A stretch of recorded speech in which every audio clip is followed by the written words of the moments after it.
Hi guys, this is an LED bulb with a power rating of 7 watts and as you can see it is broken. Now unlike the incandescent bulbs, the LED bulbs come with a pre-installed driver circuit. So guys, the first step towards using them as a power supply is to find out if they are working or not. Since none of them are working, we gotta proceed to the next step, which is finding out if the fault is in the circuit or with the LEDs. I'm going to check the LEDs with my old printer power supply with an output in between 30 to 50 volts DC, and here I have 33 volts DC. Since this one is positive, so let's separate it with this red heat shrink tube and start the testing part. Make sure that you have desoldered the driver circuit wires from the LEDs before starting the test. So starting with this one first. Now here we have a dead LED and we have a perfectly working LED but a dead circuit this time. Because there are no jumper wires in this one, so I will have to figure out another method of doing the test. Take two jumper cables and connect it to the output points of the driver circuit of the LEDs and then connect the setup to your home socket supply. Next, you have to take a multimeter and move its pointer towards 1000 volts DC mode. After that, connect the multimeter pins to the jumper cables and then turn on the supply. And here we have 88 volts DC, very high. Turning it off. Now guys, I have removed the working LED panel and let's connect the output of these two wires to this and let's see if it lights up or not. On close up we can see that yellow terminal is positive and green is negative. So I'm going to connect it accordingly to this LED panel. Turning it on. Yeah, it's glowing really nice. So this driver circuit is working for sure. Please wear your protective gloves while working on these circuits. The output voltage could be fatal. Now guys, let's test if we can run this big DC motor. It's 24 volts and 16,500 RPM. Turning on the supply.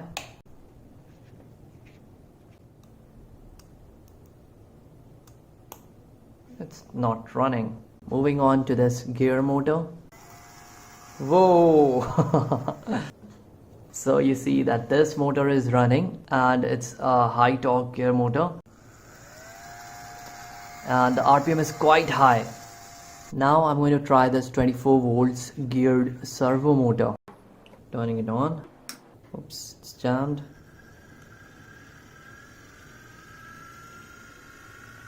And now it's working. Now let's check if we can light up this 100 watts LED panel and yeah, of course not. Now I'm more interested in this giant LED driver. You see, 75 watts. So we have the driver connection diagram. Black is line and white is neutral. So line and neutral. And red is output DC positive and blue negative, so positive and negative. So let's test the DC output voltage of this driver, and as you can see that it is as high as 126 volts DC, which is very dangerous. So let's test my giant LED this time. Whoa, wow, it works really good. I've turned it off because I have not connected any heatsink. Nice. Now let's do the performance test on my DC motors once again. And now it is working really nice. This power supply is huge. Let's test this CNC motor, 58 watts.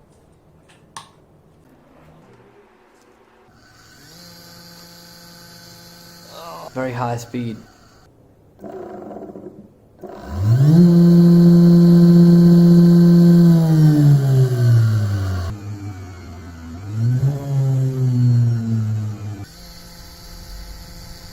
And guys, now comes our giant 600 watts e-bike motor testing with a shaft size of 15.8 mm. And guys, as you can see here, it has such a thick high current armature winding. So guys, let's 3D print a pulley for this high current motor. Please note that link for the STL files of the pulley and my 3D printer have been provided in the description. You can check it out. Make sure that you use 100% infill for building a really strong pulley. Now guys, let's see if we can run this big e-bike motor with the LED driver circuit. Whoa, it's working.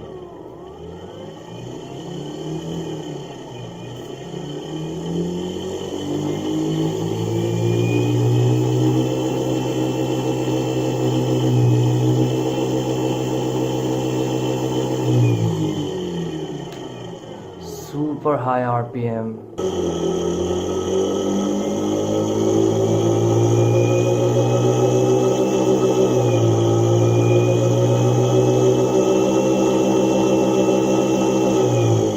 And guys, I think you can also power up your angle grinders with it at a little lower and controlled RPM.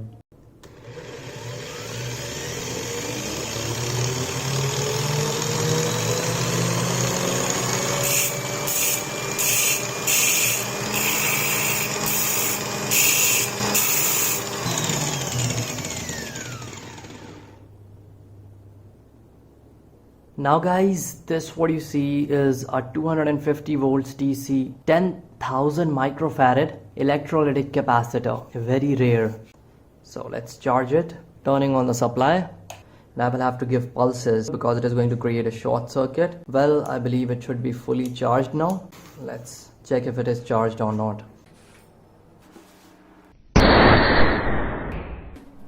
Now guys, these what you see are my really old 12 volts 7 ampere hour computer UPS batteries. And here I'm going to use these clips to connect all of them in series. Now if we check the overall voltage, it is only 47 volts DC. Now that's my LED bulb that I'm going to use as the power supply. As you can see that as soon as I connect my yellow negative wire from the LED bulb, the voltage of the battery starts dropping. That is because the circuit is consuming electricity from the battery, which is not desired. Here as you can see, I have this 6 amperes diode. So I'm going to take this negative terminal and connect it to the negative of the diode. Next, I will connect the positive side of the diode, the completely black side, directly to the battery. And this time the voltage will not decrease. And you can see that it is same 47 volts. Like if I remove it, it is still going to be the same 47.28 because it is in the reverse bias condition. So I'm going to connect it like this. And here as you can see that the voltage is increasing rapidly. And here we have reached 50 volts DC. That's quite good. So this battery pack will be fully charged after we reach 56 volts. Hi guys, you're watching channel Mr. Electron, and today in this video I'm going to show you what is inside a car windshield wiper motor. Now this piece operates on 12 volts DC and has been lying around for many years, as can be seen by the accumulated dust particles on its surface.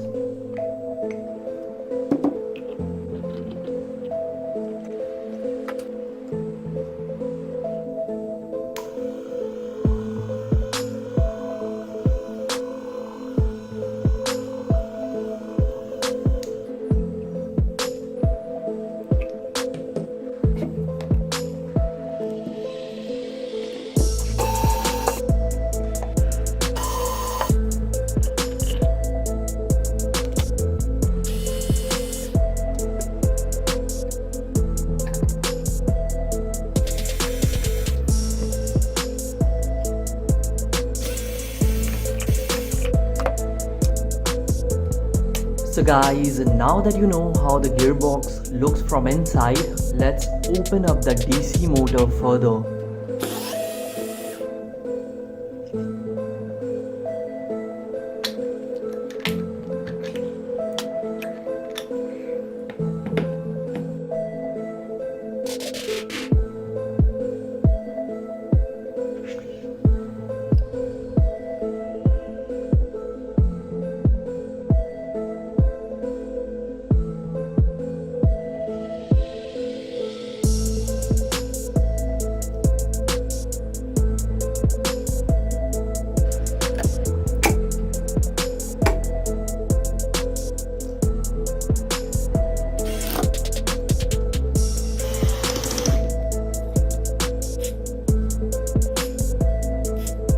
So guys, now I'm going to give you the inside view of how it operates. So this is how it works.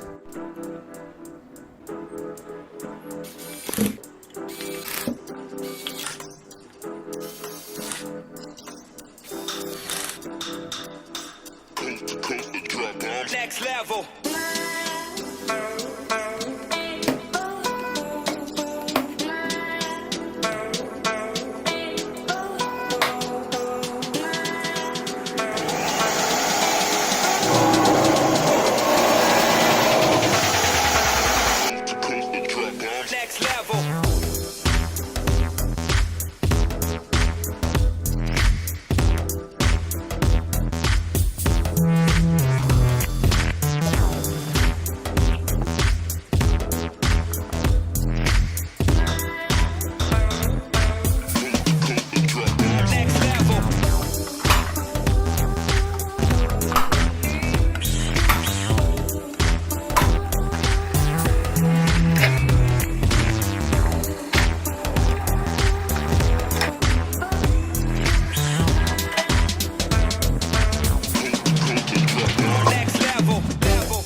Now, the great news is that I'm also planning on making awesome 3D printed designs of your interests, which are going to be available for you to download from the link provided in the description. Now, the designs are going to be free to download just for 1 day from the time of upload of the respective video. And I'm going to come with my new projects and new 3D printed designs for like maybe 3D printed vacuum cleaners or more type of battery holders, like who knows what comes to my mind. So thank you so much for watching this video. See you in the next one. Bye bye. Hi guys, these what you see are a few old lithium ion cells. Now these cells actually died 10 years back from now and I discarded them for that very reason. But after so many years when I checked them back, they revived, and I don't know how that is possible, but it did happen. Although the cell voltages are different, hence this video. Now this is a transformer with only 220 volts primary winding and no secondary winding. And this is my 1 mm super thick copper wire for secondary winding. Now here as you can see that I'm giving it 3 turns on the secondary to figure out the voltage per turn. And here as you can see that we have 0.7 volts AC for 3 turns.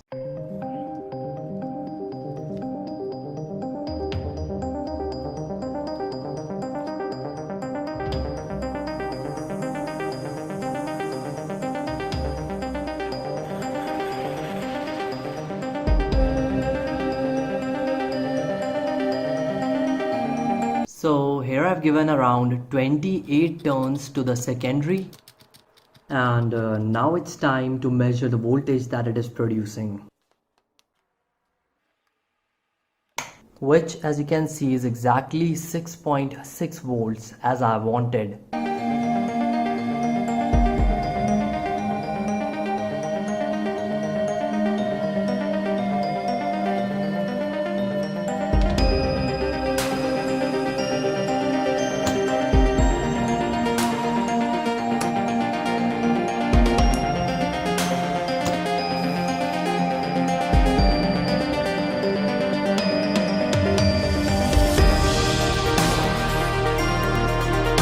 Guys, here I've used 7 pieces of 1N4007 diodes, and all of them have been connected in series to prevent the supply voltage from rising beyond 4.2 volts.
(330 ohms resistor).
for the files to download this type of box and 3D print yourself has been provided in the description. So don't forget to check it out. It fits the batteries perfectly, and at present also it is balancing the batteries since all of them have been connected in parallel. So let's check the overall voltage that we have gained, and it's simple and easy. Simply slide the cover like this, and this is for easy slide, like very easy, and this is the stiff side, little stiff, so it's not going to come out easily. So both the provisions are available. Testing it, seems like no connection is there in between here and here. Let's try this side, and here we have it, 3.4 volts. So the batteries are obviously discharged. This side is positive, and here we have plus 3.4 volts. It's also connected to this one and this one. So 4 batteries are under balancing, and these batteries are under balancing with their neighboring cells.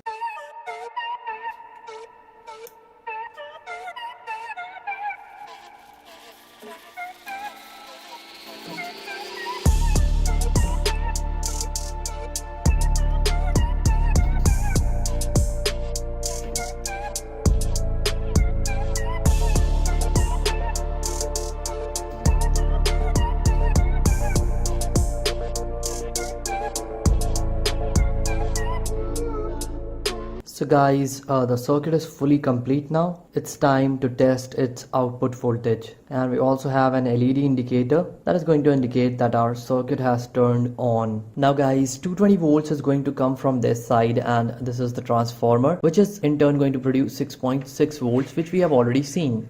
This is the input side of this circuit. So the connections have been made. Let's turn on the switch, and here the LED bulb has started glowing, indicating that the circuit is on. And here, as you can see, that we are producing a safe voltage of around 3.9 volts DC for our lithium ion battery pack. Now here I've already marked the positive and negative side. You see that's negative and this one is positive.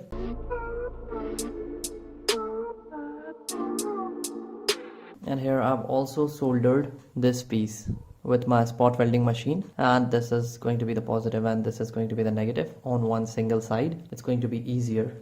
And the best part is that you see these spaces here. That is going to be very useful for placing these like this. So we have like positive over there and a negative over here.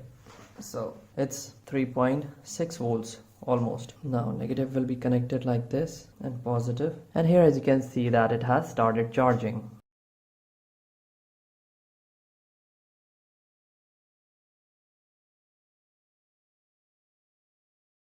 So let's test our battery with this 12 volts bulb, and you see that it's working.